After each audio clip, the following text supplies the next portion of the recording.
Hello, welcome to all the students. Today we are going to start the lesson number 9, Morphology of Flowering Plants. In this lesson, the unit number 9.1, 9.2, 9.1 is completely deleted due to COVID-19. Then 9.2, only some part is left for evaluation, and from the 9.3 only one part is left for our evaluation, that is family solanaceae. Family fabaceae is deleted due to COVID-19, and the remaining topic of 9.2 from morphology of flowering plants is the 9.2 D, inflorescence. In this topic, we'll see definition and its type. What is the definition of inflorescence? The group of flower or the arrangement of flower on the axis is called inflorescence. In short, you can say the group of flower is called inflorescence. Here, I will try to show this is the inflorescence because it is the group of flower, that is why inflorescence. And if only such type of one flower is there, then it is the flower. And if they get cluster, then it is called inflorescence. And it is essential to attract the insect for pollination. When it occurs, when the flowers are small, that time they cluster. And if the flowers are large and colorful, that time no need to cluster and form the inflorescence. Yes, are you get this? So this is the inflorescence. Next one is the type of inflorescence. There are two basic type of inflorescence. One is cymose and second one is the racemose. What is cymose inflorescence and what are the parts of such inflorescence? See, in inflorescence, here I am showing if one axis is there, then it is called as, such axis is called as the peduncle. Peduncle, that is the axis of inflorescence. Pedicel, it is the stalk of the flower, then flower bud and flower, like this. So in racemose inflorescence, main axis is continues to grow, means does not terminate into flower, is called racemose inflorescence. And in this, the older flowers are at the base, while younger flowers are at the apex. The lower flowers mature first, then they enter. So, from away to center, the flowers get mature, and so such type of arrangement is called centripetal. And what is cymose? When male axis terminate into a flower, it is called cymose inflorescence. Here, growth is finite or definite. Here, undefinite growth. Here, definite growth occurs. This is peduncle, this is pedicel. So, the upper flower mature first, then lower. So, order of opening of flower is centrifugal, means from center to away. And here, from away to center, that is why it is centrifugal. For example of the receivable inflorescence is Caesalpinia, and example of cymose inflorescence is the jasmine. Are you get this? These are the two main types of inflorescence, and it is essential to attract the insect to achieve the pollination. And it occurs in small flower. This topic is over. Now, second topic, 9.2 E, that is the flower. You can say this is the flower.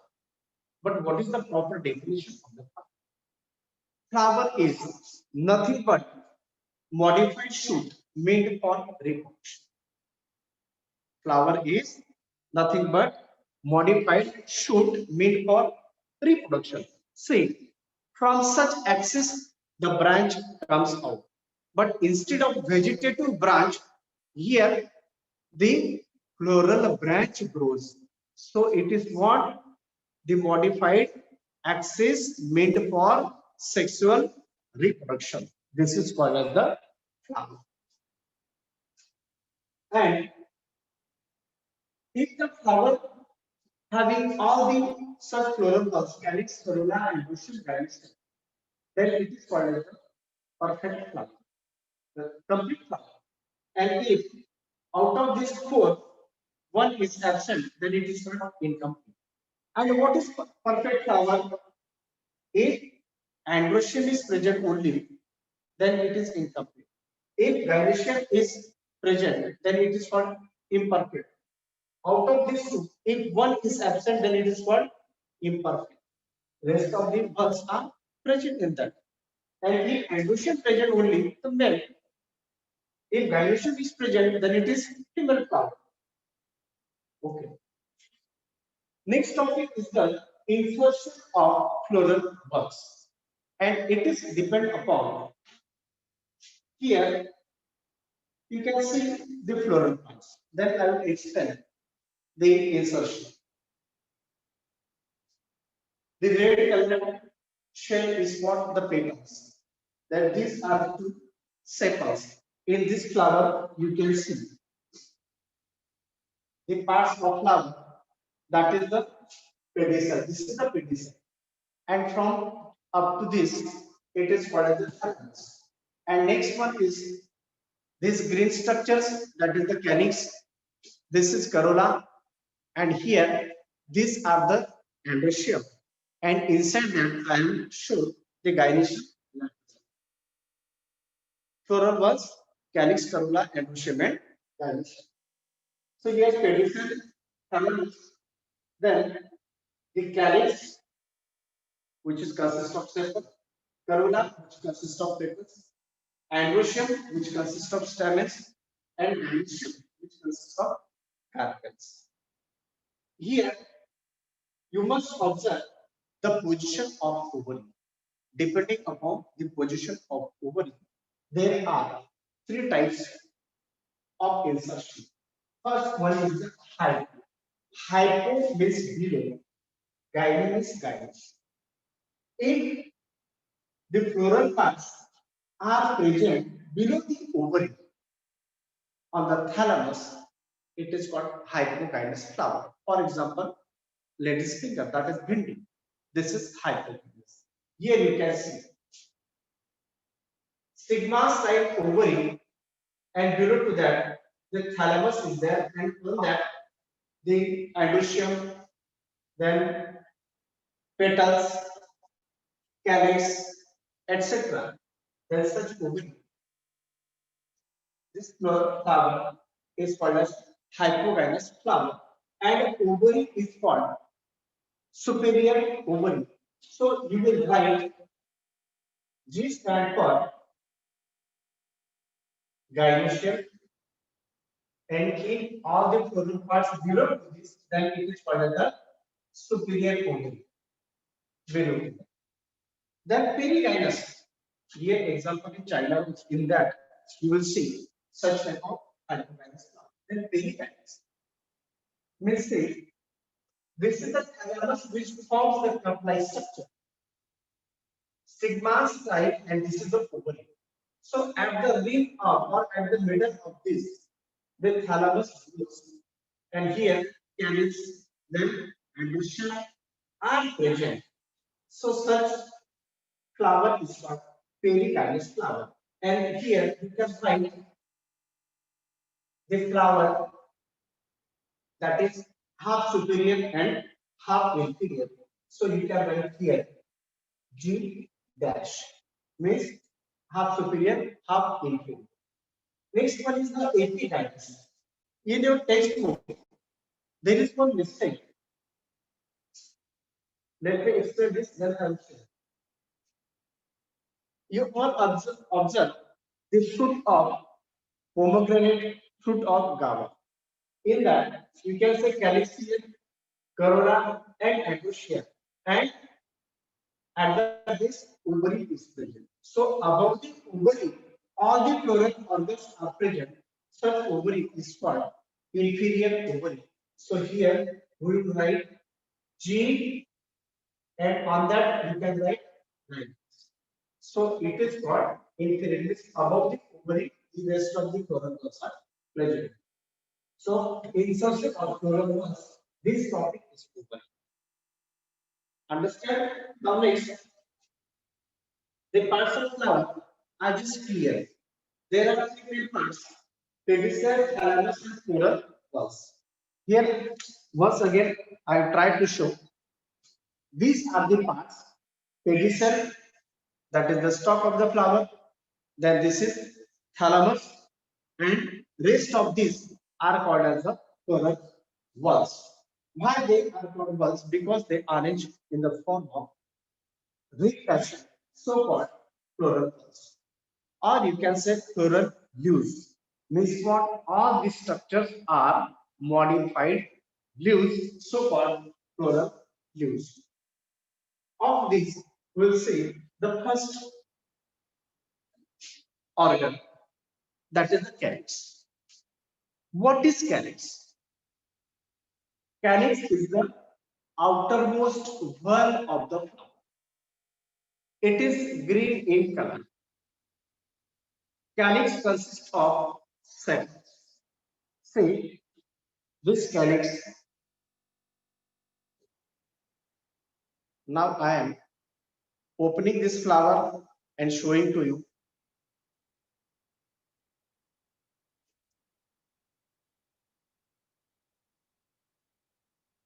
See here, this is calyx.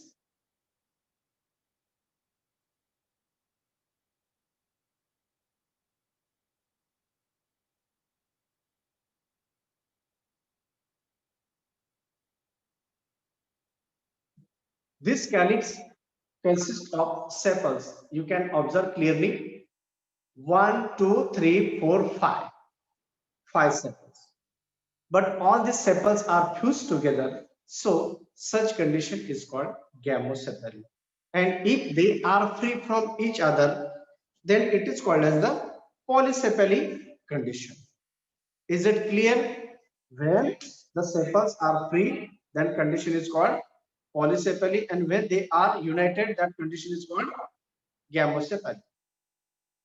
Here you can see sepals are free. In Clitoria, sepals are freer. उसके बाद in Caesarpinea, the sepals are free. So that condition is called as the polysepally. If united, then it is called gamosepally. I just open the flower and remove this part, so you can observe its position. It is outermost. It is green in color. And function is it protect the inner walls till they mature. These inner walls, up to their maturation, the bud protect. And another function is, since it is green in color, the function is photosynthesis. Next one is the corolla. It is the second outer one, and it is colorful. Variously color, you can observe. This is cream color, this is red color. Here you can see pink color. Here you can see red color. So petals are variously colored. Second outer one of the flower. And if petals are united, then that condition is called gamopetal. Here you can see the flower of Ipomoea. See here, the petals are uniting, but here the petals are free from each other. So this condition is called polypetally, and this condition is called gamopetal. The corolla consists of petals. Each one is the petal, and entire structure is what? The corolla. Corolla are arranged sometimes in twisted manner, sometimes in imbricate manner, sometimes vexillary or keel manner. Like this, I'll show the arrangement of sepals and petals later. Next, the functions of corolla. Attract the insect for pollination. It is also sitting place for insect during pollination. And next one is it protect the inner walls till they mature. See here, you can see this androecium and gynoecium till not mature. That is why it protect. Once protect, it is open. So corolla also protect the androecium and gynoecium till they mature. I think this topic is clear. Calyx and corolla. And third part, that is the perianth. What is perianth? When calyx and corolla cannot distinguish from each other, that is called as the perianth. Example is the champak flower, Sonchapa Euros. And members of perianth are called as tepals, as in calyx sepal, as in corolla petals. Like in perianth, these are called as the tepals. And if the tepals are free from each other, that condition is called polyphylous condition. But in few flowers, it is formed. For example, lily, pancratium, then champak, there you can see the perianth. Is it clear? Next one is the third essential one, that is the androecium. Now I am removing the second one of the flower here. This is the second one. Now the androecium. I'm just opening this flower. Here you can see very clear.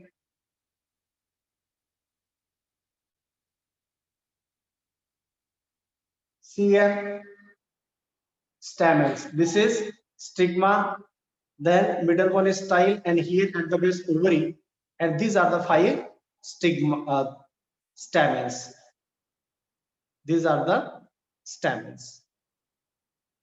So the third one is the androecium.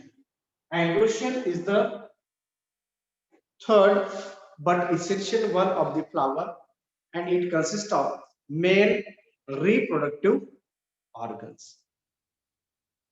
Androecium consists of stamens. Here you can measure, except this, here 5 stamens, and in this number of stamens are present. Number of stamens means numerous stamens are present. Here only 5 stamens are present. Sometimes 10 stamens are present. Androecium consists of stamen. Each stamen consists of 2 main parts, that is anther and filament. Of these, filament is the sterile part. It is the stalk of the stem. Next one is the anther. Anther, it is the fertile part. This is the fertile part, and it produces the pollen grains. While the connective, it is the continuation of filament from this anther. Anther is the fertile part, and it is bilobe, means 2 lobes are present.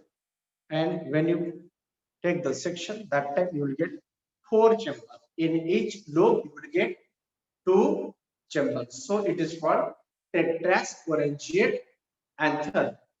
Example is the Tura. I collected the Ipomoea. The same structure is present in hypomere and in the thumb. It is the male reproductive organ. I just finished. Next one is the gynoecium. Gynoecium, it is the female reproductive organ of the flower. Gynoecium consists of carpel. Unit of gynoecium is carpel, as the unit of reproduction is stem. Each carpel consists of three parts: stigma, style, and here I can show to you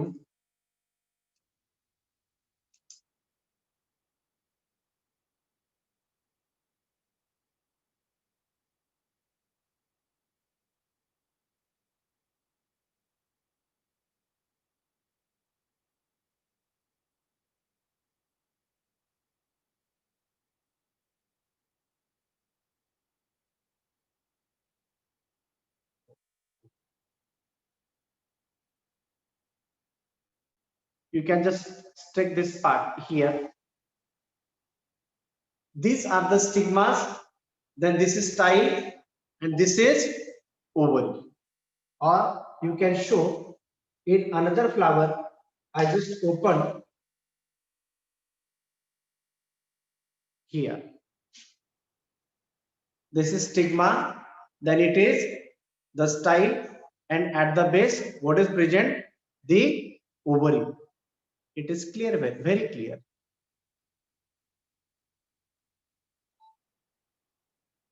As you can see, stigma, style, and ovary. Stigma is at the top. It is the receptive organ of pollen grains. And when the pollen grain germinate, the pollen tube passes through this style. And ovary, it shows compartment. Sometimes only one carpel is there, means one chamber is there, then monocarpellary. If two chambers are there, bicarpellary. If three chambers are there, tricarpellary. And when five chambers are there, pentacarpellary. For example, in tomato, when you take the TS, that time you will get three chambers. When you cut the lady's finger, that is the bindi, you will get five chambers. So pentacarpellary. See, this is the example here. Five stigmas are there in China rose. China rose, here, five stigma indicates the ovary contains the five chamber, as in lady's finger.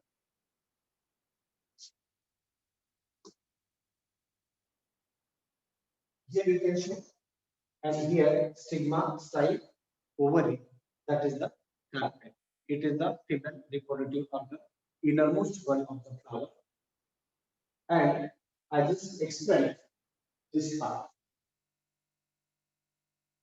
The remaining topic I will teach you later on in the next lecture.